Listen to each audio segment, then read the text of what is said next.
Motorfest on PC, well, on every platform, thanks to crossplay, had a huge cheating problem. So what was Ivory Tower's solution?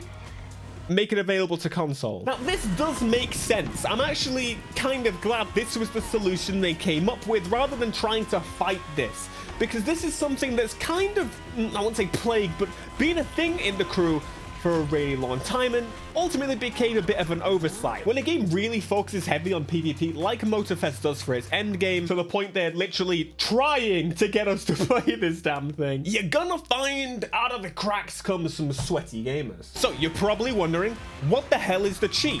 Why was it so bad to the point where they had to do something about it? Was this why I was losing all the time? No, you're just bad. And I should clearly watch what I say. So one of the solutions to the problem that you could do yourself is, well, disabling crossplay. If you turn crossplay off and you're playing on console, well, you won't play with those dirty PC cheaters. However, now they've added it to console, you can't avoid this whatsoever. Say hello to direct mode. Enabling this mode basically removes all of the filters to the point where every input is just 100%. All the time. So what exactly does this do? Well, you'll notice that quite a lot. As soon as you enable this, as I say, all the filters that are usually enabled in a game have completely gone. And so now, most people will struggle to drive completely. So why is this helpful? What I'll do next is put side-by-side footage showing you the steering of two cars at the same time. And what you'll notice is that the one with the direct input is clearly quicker, faster, meaning that you can therefore turn quicker and faster while driving. Now, what you'll be interested to know is that this isn't actually new. If you jump onto a wheel and stop putting your foot down, you'll notice very quickly that you could start steering much more aggressively than you can with a controller. This has always been the case. With a wheel, you have a crazy amount of rotation. In fact, you can actually set the amount of rotation in the game and also on the wheel.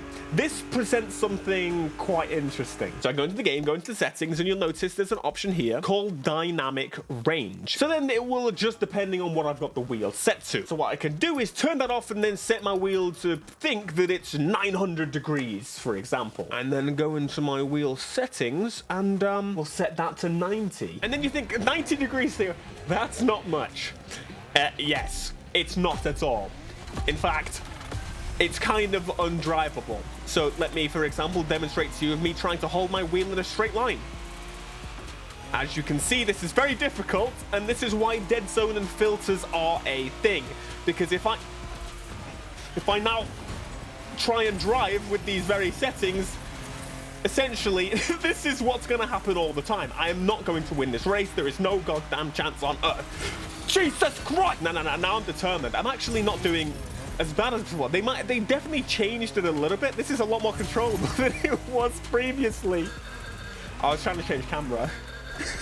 Oh my god, oh my god, oh my god, oh my god, oh my god. Ah! So to be clear, this is not the way you do the cheat. This is just me demonstrating the whole process as to why this works in the way it does. And essentially that means that because a wheel can turn so far, there's less filtration needed. The wheel does that itself. You have more radius to turn before you max out the lock. And ultimately, you would never want to max out the lock because that just means you'll understeer into a tree and die. Let's go! I finished the race. Can you believe it? 8th place. Fantastic. So, let me set my wheel back to its standard amount. Usually I use about 900. Stop doing that! Stop it now! So what happens when you take 900 degrees of rotation? For demonstration purposes, I'm now straight and that is lock to lock.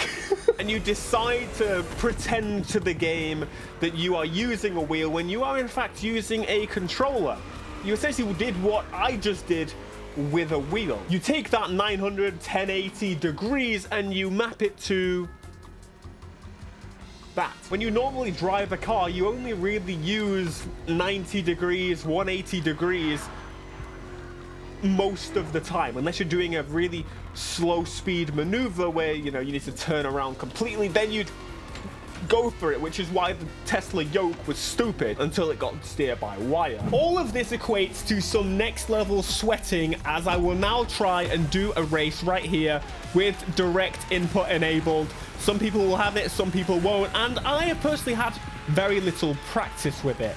You at high speeds, of course, still don't steer as aggressively, but good God, it's still just crazy. What it equates to is you're gonna get some major sweating. You can actually steer much more aggressively with direct input.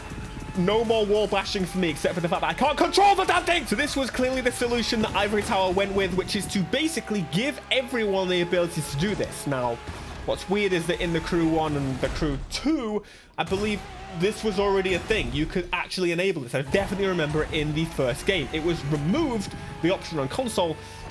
Maybe it's just an oversight. Ultimately, I think that's the main reason as to why. What people were doing, in case it isn't clear, is making it so that their controllers map to what their wheels should be. The game all of a sudden thinks that you are using a wheel, therefore you have more aggressive inputs, less filtration.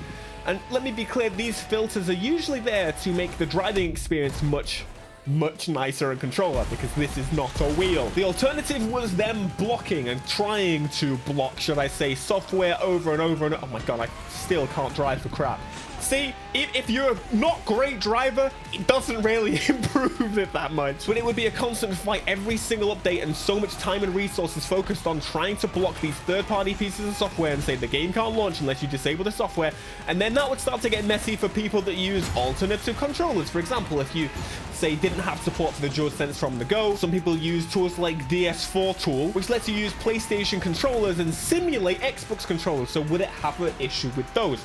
This was the best solution that they had. I just get shouted at. Let's roll the stick, Theo. So let's try rolling the stick.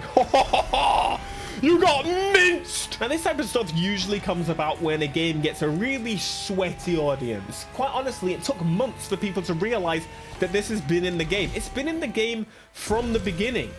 Why did it take them so long to figure it out? Well, maybe they're slow. But ultimately, the reason they did figure it out, and the reason it was actually an issue, is because the game's focusing so heavy on its PvP.